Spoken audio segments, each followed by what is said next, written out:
दोस्तों नमस्कार, मैं विकास, आप देख रहे हैं इंडिया और इस समय मैं उत्तम नगर में मौजूद हूँ। उत्तम नगर का ये ऐतिहासिक मंदिर है और यहाँ पर आप देख सकते हैं वाल्मीकि जयंती को सेलिब्रेट किया जा रहा है यहाँ पर। और देसी समाज में वाल्मीकि जाति भी है और वो अपनी वाल्मीकि जयंती को इस समय मनाते हुए यहाँ पर देखिए तमाम लोग हैं यहाँ पर मौजूद हैं और यहाँ पर महिलाएं हैं और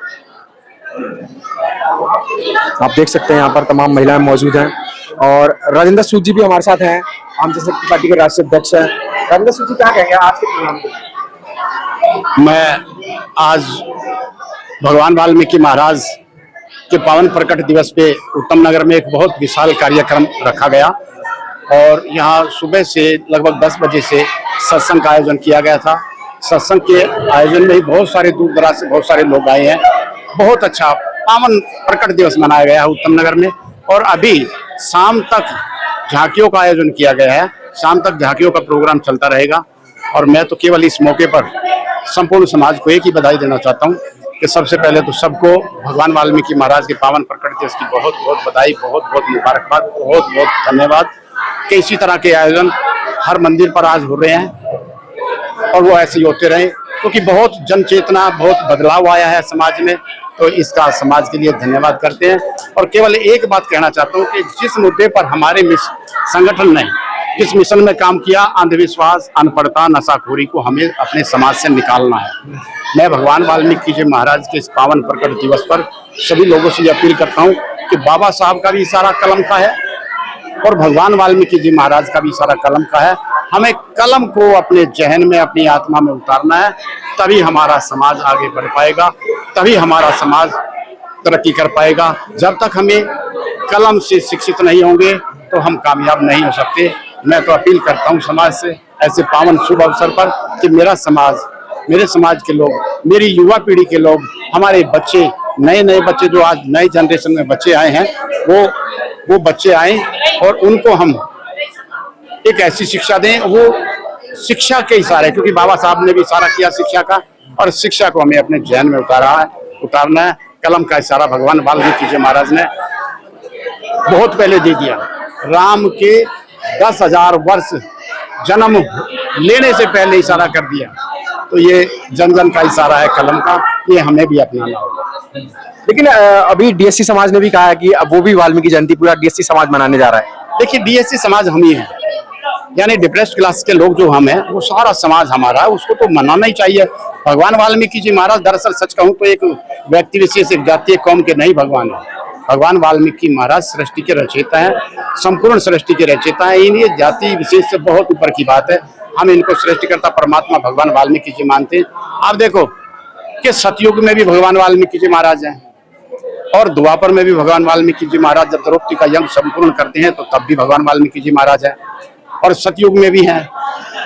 त्रेता में भी जब राम को और जब सीता को, हमारी माता सीता को श्री रामचंद्र जी ने, पुरुषोत्तम राम ने, राजा राम ने जब उसको वनवास दे दिया तो कहाँ गई थी सीता? सीता भगवान वाल्मीकि जी महाराज के आश्रम में जाके आश्रय लिया था। तो परमात्मा तीनों युगों में नजर आए। 3 युग में मैं उनका आपको प्रदर्शित रूप बता रहा हूँ कि भगवान वाल्मीकि जी महाराज तीनों युगों में है। तो आज भी जन जन के अंदर, हर जन के अंदर उसकी रूह है, उसकी आत्मा है। परमात्मा वाल्मीकि जी महाराज आप भी संपूर्ण सृष्टि में अदृश्य रूप में हम सबके बीच में विराजमान है। तो उनके इशारे को तो हमने समझ लिया है, जो शिक्षा का इशारा है। सूद, एक सवाल है, डोमिनेट क्लास जो है वो लगातार भगवान वाल्मीकि जी के ऊपर सवाल उठाता रहा है, कभी उनको काल्पनिक कहता है, कभी कुछ कहता है। तो ऐसे लोगों को क्या कहना चाहेंगे आज? बहुत दुर्भाग्य है, और दुर्भाग्य तो मैं ये भी कहूँगा कि हमारे ही कुछ समाज के लोग भगवान वाल्मीकि जी महाराज को काल्पनिक मानते हैं। तो फिर अगर आप भगवान वाल्मीकि जी महाराज को काल्पनिक मानते हैं तो क्या राम क्या है, शंकर क्या है, विष्णु क्या है? अगर वो काल्पनिक है तो सारे ही ये लोग भी काल्पनिक है। मगर मैंने जो प्रमाण आपके बीच में दिया कि जब मैंने तीनों युगों के अंदर बताया कि भगवान वाल्मीकि जी महाराज तीनों युगों में है, जब वो 3 युग में है, एक युग की अवधि 12,500 वर्ष से लेकर 17,500 वर्ष तक का एक युग की अवधि है। एक युग कितने का बताया मैंने? 12,500 वर्ष से लेकर 17,500 वर्ष तक का एक युग है।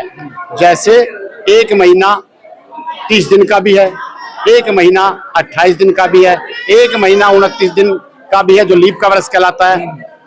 जब इस तरह से ये महीने 28, 29, 30, 31 तक के महीने की अवधि हो सकती है, तो 12,500 वर्ष से लेकर 17,500 वर्ष तक का युग, कभी 14 लाख का भी हुआ, 14,500 का भी हुआ।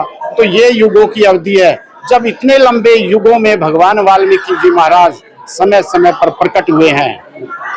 आपने कहानी सुनी होगी कि सीता के लव और कुश को शिक्षा दीक्षा देने वाले भगवान वाल्मीकि जी महाराज, और द्रौपदी का यज्ञ संपूर्ण करने वाले कौन? वाल्मीकि भगवान महाराज। ठीक है।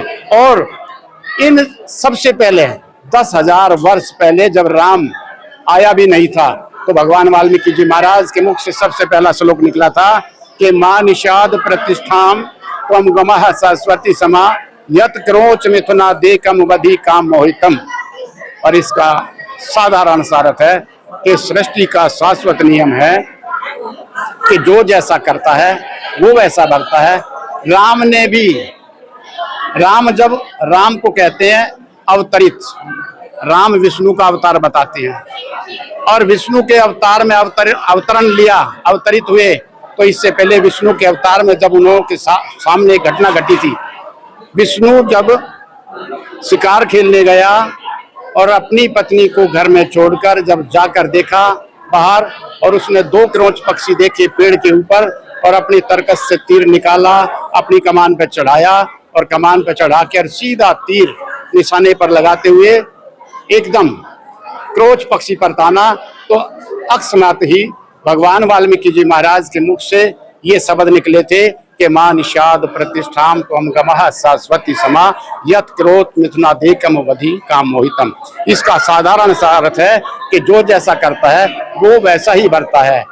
ठीक इसी तरह से श्री रामचंद्र जी त्रेता युग में आए, और त्रेता युग में आने के बाद राम के रूप में अवतरित हुए, कभी सीता का सुख प्राप्त नहीं किया। ये घटना वो घटना थी जो एक नर और मादा, जो एक पक्षी क्रोच और क्रचु आपस में उनका बिछोड़ा हुआ, ये वो घटना थी। इसका दंड भुगतने के लिए श्री रामचंद्र जी को इस रूप में अवतरित होकर विष्णु के रूप से राम के रूप में अवतरित होना पड़ा था। ये वो काल था। इसलिए मैं काल्पनिक मानता हूं, क्योंकि सबसे पहले भगवान वाल्मीकि जी महाराज, आज भले कोई ना माने मगर भगवान को तो सबको मानना चाहिए। भगवान की कोई जाति नहीं है, कोई कौम नहीं है। वाल्मीकि भगवान सृष्टि के रचयिता। अगर देखा जाए राजेंद्र सूद जी, तो जो हिंदू धर्म जो टिकी है वो रामायण पे टिकी है, मगर रामायण पर टिकी है। मैं मानता हूँ रामायण पर टिकी है। आप देखिए, लोगों के घरों में रामायण होती है, रामायण की पूजा करते हैं, अखंड पाठ करवाते हैं।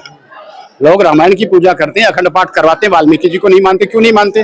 वाल्मीकि जी भगवान की मूर्ति तो सबके घर में, जन जन के घर में होनी चाहिए। हर एक आदमी को मानना चाहिए, हर उस आदमी को मानना चाहिए। जाति विशेष से ऊपर उठकर भगवान है। तो सीधा सा हमारे एक कवि हुए हैं, बहुत विद्वान, उन्होंने लिखा था कि अंधकार भी था, नहीं था ना धुंधुकार, एक जगमग ज्योति स्वरूप थी, चौतरफा उजियार हो गई ज्योति से ज्योत प्रकट, एक दिव्य रूप साकार हुआ। ये वो दिव्य रूप है साकार, जो साकार रूप प्रकट होकर साकार रूप में आए हैं। जब रामायण रचना किसी व्यक्ति की, किसी राजा की महिमा नहीं लिखी, ये घटना लिखी थी जो हुई थी। ये घटना वो कहानी के रूप में पिरोई गई थी कि जो घटना घटी थी। लेकिन अभी हिंदू धर्म में वाल्मीकि समाज कहाँ है? क्या करें? हिंदू धर्म में वाल्मीकि समाज कहाँ है? क्योंकि हिंदू धर्म अगर देखा जाए तो गुरु वाल्मीकि जी, भगवान वाल्मीकि जी पे ही टिका हुआ है।